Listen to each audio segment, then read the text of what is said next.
Welcome back to Halo Halo. I'm Kat Iniba, and you are watching America's top entertainment and lifestyle show for Asian Americans. It's time now to talk about our eyes, which I think we take for granted, and it's one of our most precious gifts. So here to tell us a little bit more is Dr. Jeffrey Huang from California Eye and Ear Specialists. Welcome. Thanks for having me on the show, Kat. Thank you for being here because I know there's a lot of people like me that don't take care of their eyes the way they should. So give us the 411. Tell me a little bit more. Unfortunately, in my clinic, I do see a lot of people who don't always take the best care of their eyes.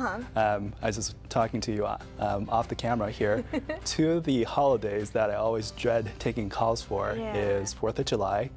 Invariably, I always get some sort of kid that has some sort of accident with their eyes, and also Halloween time, where unfortunately a lot of patients that come in and see me, they'll put on some cosmetic lenses that they buy, whether it's on the internet or at a little boutique in the mall, where we don't know exactly who made them or how long it's been sitting out there.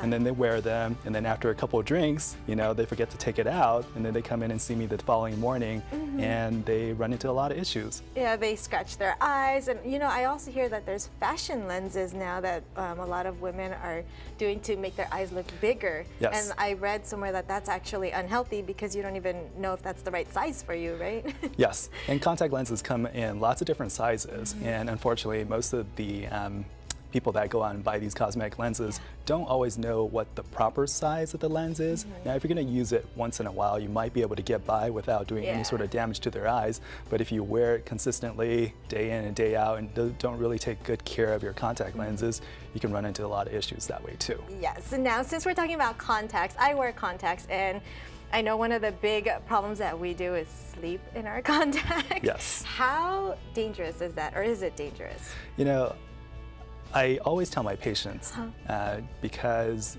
contact lens manufacturers will say their contact lenses are safe to sleep in. The truth is, the cornea, which is the very front portion of our eye, depends on the surrounding blood vessels in order to provide it oxygen and nutrients.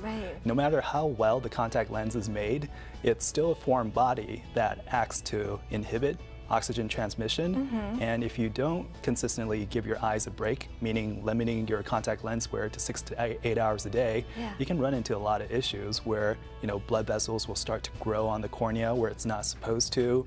You also don't allow the cornea a chance to regenerate, and it leads to predisposition to developing infections and ulcers down the road. Now, is there a way to, like, is it true that your diet can also affect your eyesight?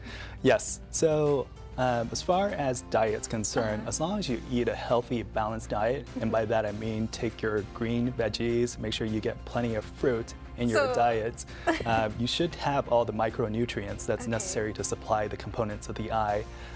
You don't really specifically need to go out and try to eat more carrots, which is rich in vitamin A. Yeah, my mom always told me that eat your carrots. It's because you didn't eat your carrots growing up. That's why you have bad eyesight. Now, is that true? Well, not exactly. Vitamin A is an important component for our photoreceptors. As long as you eat a regular diet, you don't need to go out of your way to incorporate extra carrots into your diet or anything like that. You should get plenty. And if you're worried, taking a daily multivitamin, you know, nothing fancy, anything from Costco or Walmart, that should provide enough micronutrients for your general health of your eye as well.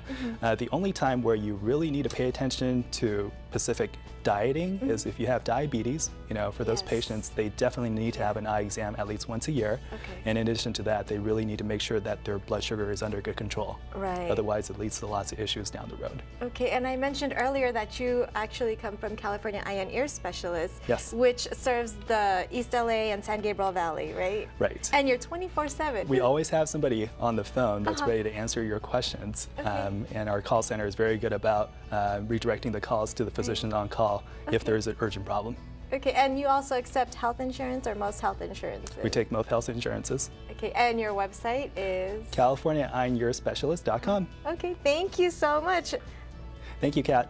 Again, for more information on California Eye and Ear Specialists, their website is californiaeyeandear.com. They are open, well, they are not open. They accept phone calls 24/7, so you can also call them on the number on the screen. Time for a quick break, but we have more entertainment news when we return.